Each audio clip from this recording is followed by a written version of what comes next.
ya Dedino Kinubi na Nessa tiku mfasha none teko mateko ndio muziki uri hano hanze uri kubikora kabisa bitikira gufasha shaho ariko ni tiku nyine mwaratikura nyine aya nyene ni twatikuye indirimbo nyene mwatikuye indirimbo okay twarayitikuranye nyene inyi indirimbo okay ya so ibindi bibize bite nyine tikuya Nessa nande mwana we.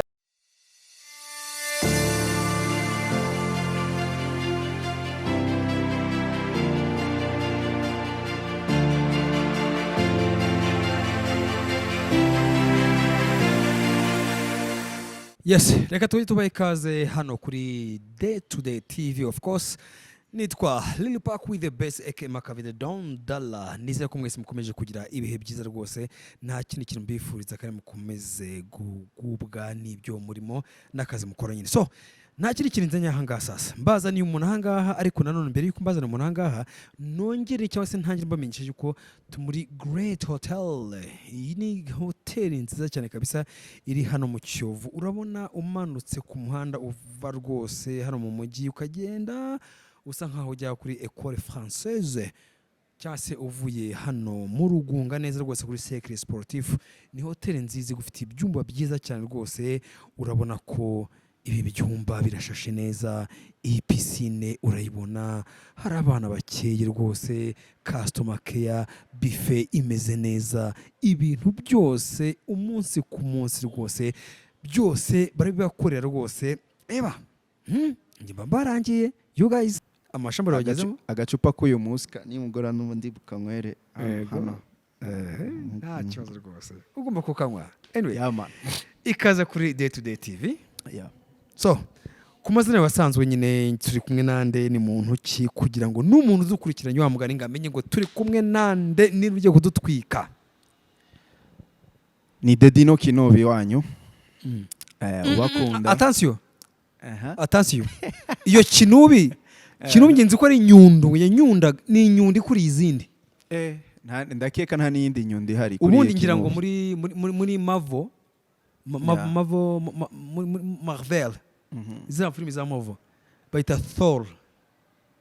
Ni ikigo ciciye ukuntu yo gifite inyundo kabisa irizana ajya gukikizana ariko iyo kubise sinzi ukubita bande ni bande unyunda ni kinyundo caje gishwanyaguza mu bintu by'injyana zose, caje gishwanyaguza muri industry ya music y'u Rwanda. Washwanyaguje iki? Kirashwanyaguza mbese niki cyari senzi kunakita cyari gifatanye. Uzi bifatanye? Aha ko kana. Hari ibintu byinshi bifatanye. Nk'ibiki? Ibintu biza nyene ngo ari hip hop gusa, ibintu byiza ngo ni ikikinya gusa, trap biza ngo wenda ngo ni rasa ku ntego mniga kanya guza nyene byose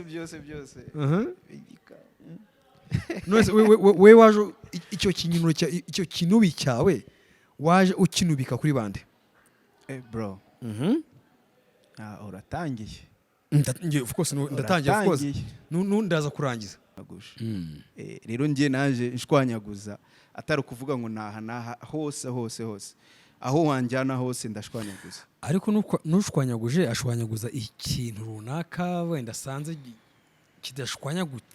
kidashwanyaguritse we n'iki washwanyaguje ibyo nashwanyuje ni injyana zitandukanye abantu baba bari gusondeka izitandukanye nyene. It's not a focus because vuze ngo ni focus navuga ngo ni afrobeat cyangwa ngo ni hip hop no ntago wavuga ngo uri gushwanyaguza icyo ushoboye ari kimwe. Nje ntago nshoboye ikintu kimwe. I'm artist uri full. Nje nubwo wambwira tuje muri jazz najyamo hose wajyayo. So nuvuga ngo abo ngabo bose no sasa uri Kinubi uri inyundo cyangwa se cya kinyundo cy'ikinyundo kimwe nyene. Niba iki gikuta gifunze ukaba utabasha kugisenya ubwawe ariko ufite kira kintu ugasho kubita ugahita ukingura hano ukabasha kureba cyangwa kugera kuri step y'ibindi bintu biri hari imbere bitabaye limited n'iki gikuta nyene ngo kikurimeeting ngo gume wisangura hano hamwe. So tujye muri ibyo ngibyo sasa wavuze ku bintu wenda kuri izo njyana uvuga uti hari abantu wenda bitira ko badashoboye kandi no bitira ko bashoboye kandi badashoboye.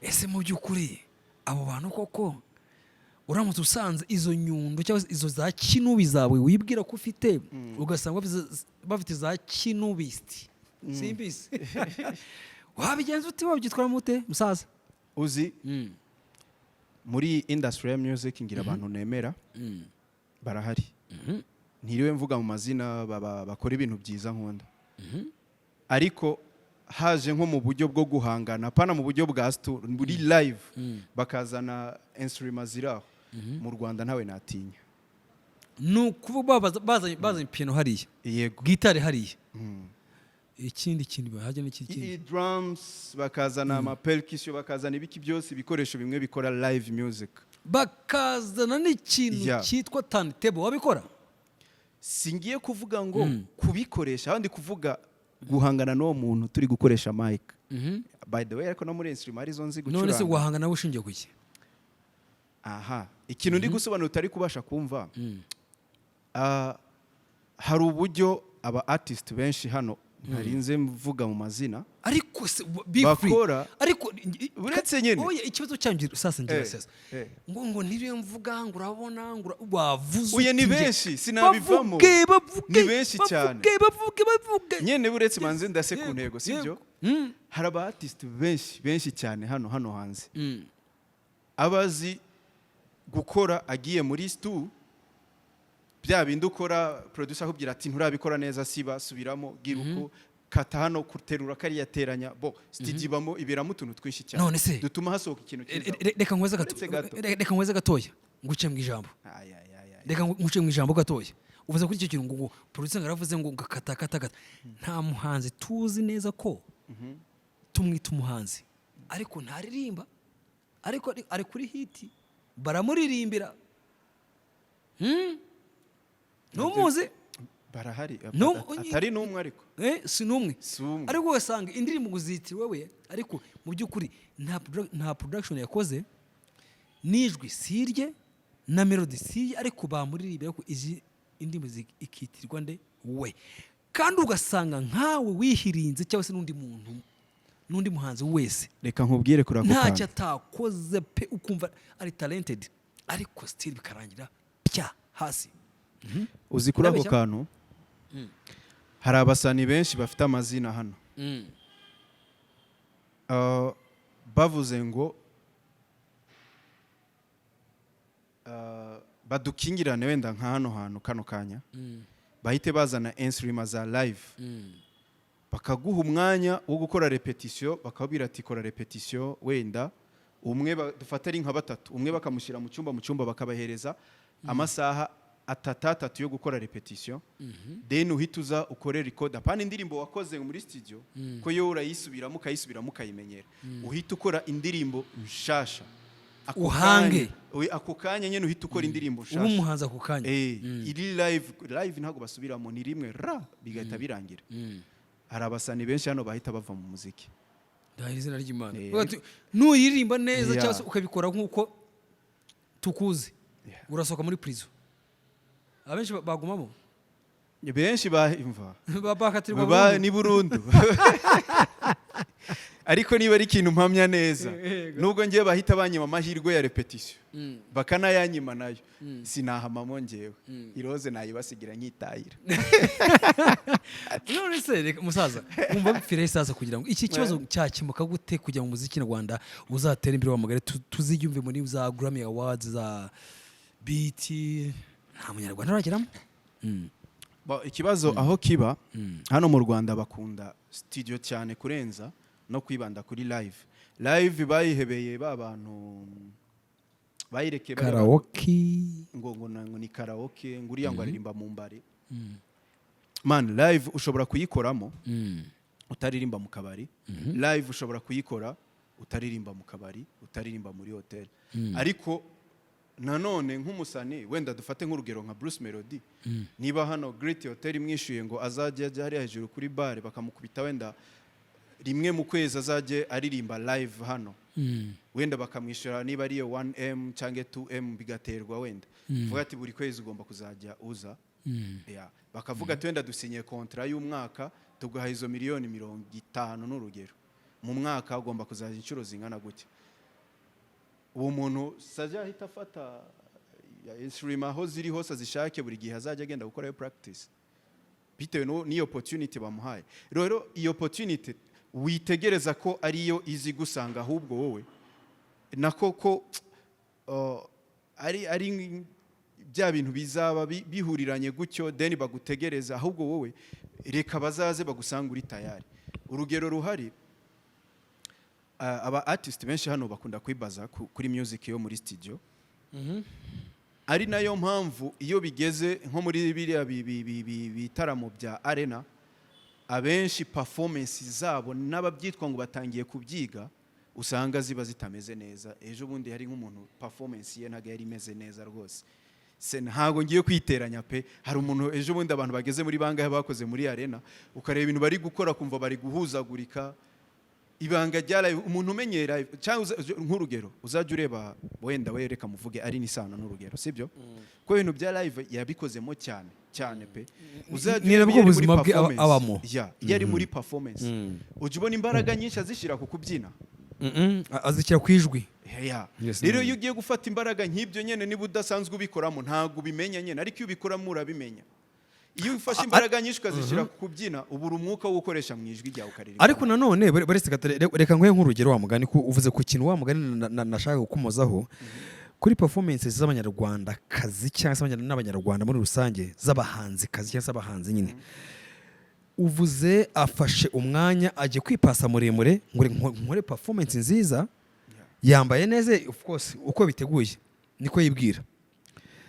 nzabyina nzakora ibiki byose naririmbe ariko ikintu cyitwa umwuka kukijera bikaba ikibazo kuko ngende bahita nka ba Jennifer Lopez ukuna kubyinira ukuntu yakwambariye n'ukuntu kuririmbira byose egal birahwana uko yabiteguye na stage ukuntu yabiteguye basi yaro abandi bose ba Beyonce banakora siporo nyinshi bari abantu rwose wowe uraje ngo urashaka kwemeza abantu muri nta mwuka ufite kwirukana metero 50 icyo nacyo ni ikibazo by the way ariko nyine ugasanga umuntu ni organizer ngo yatumiye umuhanzi nyine ngo uzaze ngo performing gutya gutya ngo uzambare gutya gutya ngo ugasanga still ni ikibazo icyo kintu ukivuga wiki nyene abajya bidoga wenda bavuga kwidoga bari kwidodomba nyene sinzi bavuga ngo ntago babatumiye ntago bagize gute kandi bamwe namwe bamaze kugira amazina bane biriya bintu birakorerwa ntago ari ikintu wavuga ngo wahita upfa kugwaho gutyo bakora ahubwo cyane bagire n'ibikorwa bigaragaza ko bashoboye kiriya kintu wenda ni nk'urugero ngewe ndi umuntu organize ama event no organize event yanjye yantwaye miliyoni wenda dufate ni nka miliyoni wenda ni nka dufate nka 50 sibyo wowe urashaka wenda nk'umusani runaka mbona unyura kuri TV zose ariko ntarakubona ufashe microphone n'umunsi ari muri kuririmba muri live kandi ibyo bintu bizabiri live ufate mu kintu cyanjye nashoyemo ari amafaranga nkwishyure wenda hari gihe ashobora kuza utanamwishyuye yego ari kugira ngo brand name ye ikomeze branding yes so ariko ngewe bikanyicira akazi kanjye kubera uwo muntu icyo kintu sindamubona ari kugikora uwo muntu agiye gukorerwa test ku kibuga cyanjye ese ni yicanye meza neza ko uyu muntu atazanyangiriza akazi ariko hari kiri kintu kivugwa hari abantu bamwe na bamwe bitwa ko ari mayibobo muri entertainment icyo kintu wari wacyumvaho niba utakize nkikubwire naba ngiye kubesha ugiye kubeshya okay ngira ngo hari ikintu cyabaye ejo bundi hari igitaramo runaka cyabaye haza abantu 30 cyabereye he hariya nyine rabaraba iremera muri yanzu aho bibera yego aho bibera nyine birangije abahanzi bamwe na bamwe ntibishyurwa kandi baba bahageze babuzwa no guperforming. None nabyutse mbona ari article ivuga ngo bagiye kubajyana mu nkiko. Ikibabaje no organize event nta microphone nta na kamera bafite aho ngaho bavuga ngo none bafata. ibintu ko byabaye ibaza umuhanzi yahageze kandi kontra irahari yemerewe kuririmba amafaranga yayemerewe ngo kubera ko ngabano ngo nibageze ngo none ntiwemerewe guperforminga bahitamo bamwe na bamwe kugeza n'icyo gihe Bushari yisabiye yuko agomba guperforminga mbere kugira ngo yigendere. Ibyo nabyuze ibyo bintu byanyuzeho ku matwi mu nyene ariko ku mbuga nkoranyambaga byaciye. Ngiye nahuye n'utubazo twinshi tujyanye n'ibintu by'amashusho nk'ibyo ngibyo, ariko ngiye umuntu yanyambuye amafaranga atantwaye amaboko bro, ngiye nkomeza ngakora. Mfite abantu hano hanze benshi bagiye banyambura. muzakomeza muri ubwo buzima buvuga ngo nanyambure nta yigendere. None se uwo muntu n'umurega bakamufunguza abahungutse iki? Kumufunga se ikibazo cyangwa oya ushobora wenda keretse izi ngeso abikora abantu benshi wamurega bakamuhana kugira ntazongere. Reka na kumuhana si ikibazo. Mubaye nko munsi agashi uwo munsi. Ikintu bita impozamarira niki? Amande. Nko muntu mu gihe ihazabu wenda n'urugero abo bantu yazanye niba kubishyura byose biraza gufata nk'agaciro ka miliyoni nka 20 n'urugero. Ariko nibura ukazibona uwo muntu ukambwira ngo yazikura he? yazibura gute? Bajya kuzimuca batabizi. Biraterwa n'umuntu. Ari nk'umuntu wenda ngiye hari nk'uwonzi organize none se ubuze bwo hejuru. We okay sawa. Ariko iyo zapfuye nyene zigaflopinga amafaranga ndabisika. Hanyuma ubwo buzima bwanyu buzakomeza gute? Gutyo tu anyambure nigendere. Anyambure nigendere. Ubwanje aho bushobora kuba bwatandukanira n'ubw'abandi. Ngewe man ntago ntunzwe n'umuziki gusa. Ngewe ntunzwe n'akazi kanje kandi nkora ku ruhande nako yego nako ni mu bintu by'umuziki nyene ariko nakandi kazi kanje kari ku ruhande. Sibyo? So bisobanura ngo rero mane ntago yancira igifungo cy'ishati rwose. Ngiye ndikomereza n'ibyanje. Ukamureka neza cyane. Akitegenge. Hari nabo ntakwirirwa mvuga mu mazina banyambuye. Hari n'ejo bundi dukoranye ku Gisenyi kandi ibintu byagenze neza, performance imeze neza, n'abasani bamwe bafite amazina hanyuma se umva biboro bimeze neza turatahaniye. Wenda sa nkubera ijwi rya rubanda ry'abagenzi bawe ubwo bajye bemera babambure nta kibazo bikomereze. Ngewe mfite bibe kanuni ufite uburyo bwanjye nkemuramo ibibazo nyine bera ijwi rya rubanda bagenzi bawe. Oya wese nyene uko ngiye mbikemura siko bo bagomba kubikemura. Ngiye mu buryo bwanjye uko nize ngiye ngomba gukemura ibibazo kuva ntarajya no mu muziki nkiri mu bintu bya graphic design. Iyo umuntu yanyamburaga naramwihorera. Allah uramutse unyambuye ngo ufashe nako ariko hari umuntu ntateganya guhereza ngiro uramuzi sinakwirwa musubiramo. Tujye kuri kare yawe sasa. Ufite iki muri iminsi uhagaze ute wa mugani yesi nka Mr. Dedino Kinubi nyine bize bite? Muri iyi minsi mbafitiye umuzigo bita ngo tiku. Watikwende? Watikwende? Tangiye nawe. Ndachavuga umuzigo witwa tiku. Uri kumwe nande? Nessa. Niwe mwatikuranye. Nyine kandi oye kandi je wigize. Ni tiku ya Dedino Kinubi na Nessa. Tiku. Mfasha. None teko matiko. Ndio muzigo uri hano hanze uri kubikora kabisa. Bitikira gufasha shaho. Ariko ni tiku nyene. Mwaratikuranye nyine. Aya nyene. Ni twatikuye indirimbo nyene. Mwatikuye indirimbo. Okay. Twarayitikuranye nyene. Inyi indirimbo. Okay.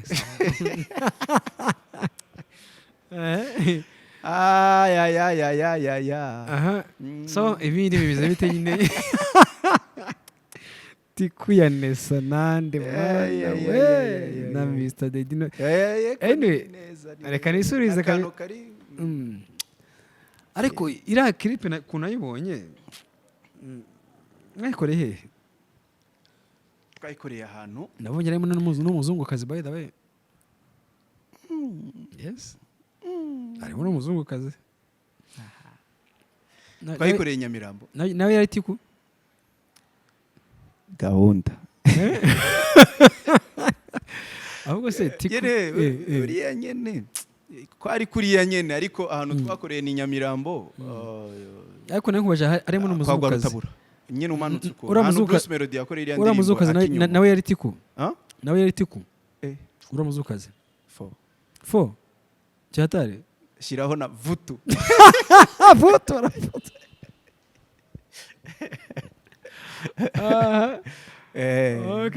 niho twayikoreye nyene baduhaye apartment yose turayikoresha usibye ko amasaha niyo yatubanye make hari ahantu henshi tutagiye dukorera twari supposed gukorera bari baduhayeho gukorera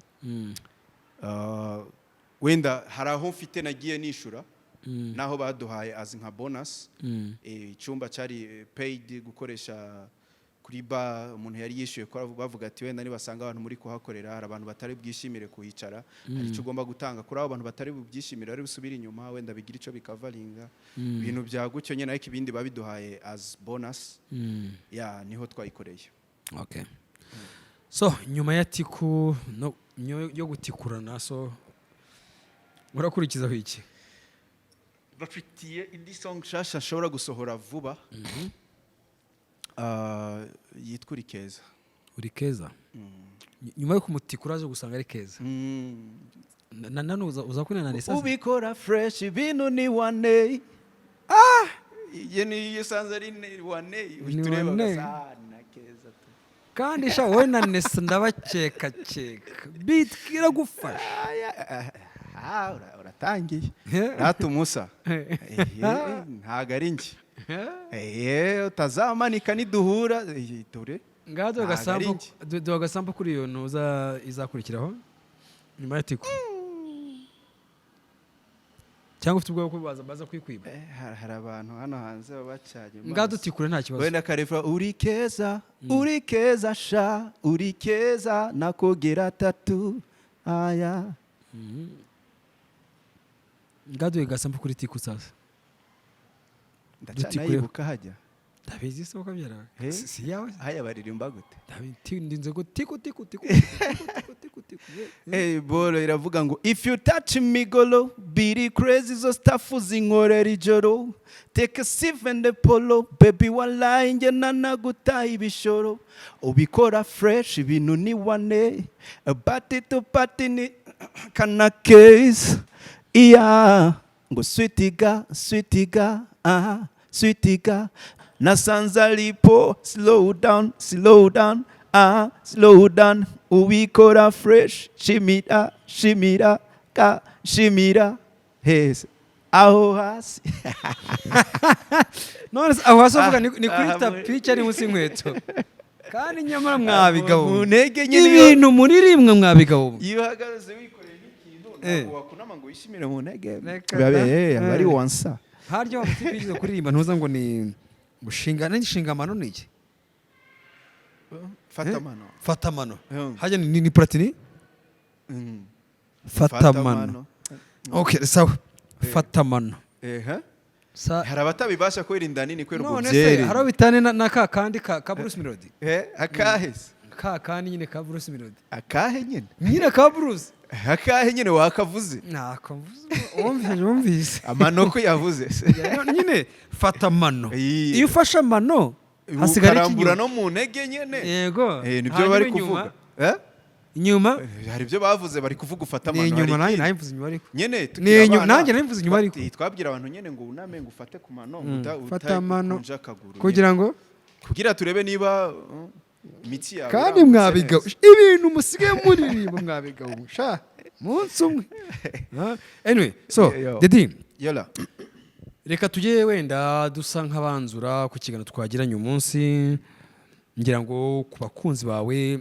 n'abandi wenda bagukurikiye bakumenye umunsi arabaza gutanga comments of course nyine ikindi kintu nagusaba nyine kora subscribe aho ngaho kabisa rwose kuri karako ka top aho ngaho nyine wakabonye ukore na share kakano kagenda gutya then na comments kabisa utange comments ese Dedi no Kinubi nyine Kinubi namubonye gute, ibyo yavuze byose nibyo yaganira aha ngaha, bimeze bite kugira ngo twese muri Day to Day TV tujye tusangira ijambo, ntabwo turyiharira rwose, twe turi aha ngaha ku bwanyu. So ya pasiteri Kinubi, niki kiri imbere mu buzima bwawe? What's next? ikiri imbere ariko ndumva ushobora kuba ntakivuze kiri hafi ndetse nakwirirwa mbisubiramo. Hari byinshi bizaza, ariko niki kiri imbere? Nyene ikindi ni ikintu nari ngiye kubizeza nuko uyu mwaka dutangiye ni umwaka wo guflyinga, babyitege abafana, babyitege ko tuzaflyingira hamwe. Ni umwaka wo kuguruka, kugendera ku bicu, ibintu bikubita bidunda n'ibintu bituma umuntu aguruka agendera ku bicu. Wagasomye utagasomye, wakabonye wakabuze, uzaba ari ku bicu. Alterime muri minsi ivuga ngo icyo bita ngo ni kumubundana fo. Nawe witeguye kubundana? Baba we leka Nessa gufasha ntanjye ari mutabaruka mubundane. None se umusa ubu ya nzira yatuzana se ntago wayitwereka tugacaho tugasezera? Nta kibazo kabisa, nyine nayo nkubajaka kuri ku mutima, tugasezera bikarangira nta kibazo rwose pe, tukabundana tugenda tumeze fresh. Ku bakunzi ba Day to Day TV, niba nibeshe ni Day to Day TV. Yes, this is Day to Day TV. Nabasaba nabo bakande kuri kariya kantu k'umutuku hasi hano, subscribe of course. Then nanjye amazina yanjye ni Dedino Official ya YouTube channel. Mugende murebe ibikorwa byanjye mu nkandire. Then Instagram ni Dedino Kinubi, Phoebe Dedino Kinubi, TikTok Dedino Kinubi, everywhere you go ni Dedino Kinubi, nta handi hantu uzagera ntusange atari hose, usanga yari Dedino Kinubi, byose biri the same as uniform. Instagram Dedino Kinubi, Dedino Kinubi. Twitter yo nabaye nyihagaritseho gato, ariko nayo ndashaka kongera kuyivugurura. Harimo utubazo tutari guhura nyene mba nyihagaritse. Ariko ari kirwa mugani nkomeje kwibaza kuki ugira ikibazo niri mbuga nkoranyambaga kuri YouTube byagenze gute, indembo barazihagaritse, no kuri Twitter nayo kuki bikomeza biza gutya buri munsi? Ufite umuhaka ukuri inyuma cyangwa you hack yourself? About YouTube channel ntago bayihakinze. Kuko iri secure kabisa, mfite channel iri secure, n'uwayinyiba yayinyiba nabigizemo uruhare. Nta muntu wapfa nta muntu wayintwara gutyo wavuga ngo arayijyanye gutyo ntabigizemo uruhare, ntago bibaho. Abavuga ati umuntu ashobora guhakinga ugasanga wabigizemo uruhare utabizi nyene, ibyo birashoboka yego. YouTube channel ntago nabigizemo uruhare, ariko Twitter ntago nari nayisecure rinze mu buryo buri double verification. Twitter yo barayintwaye. So that was your mistake?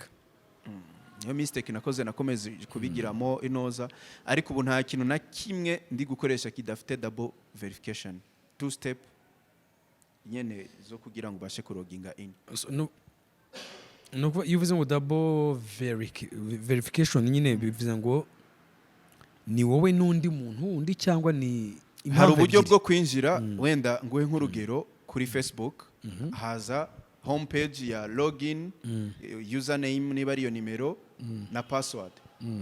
Ibyo iyo ari verification yawe isanzwe iriya nyene Phoebe guha, ibyo biba bihagije.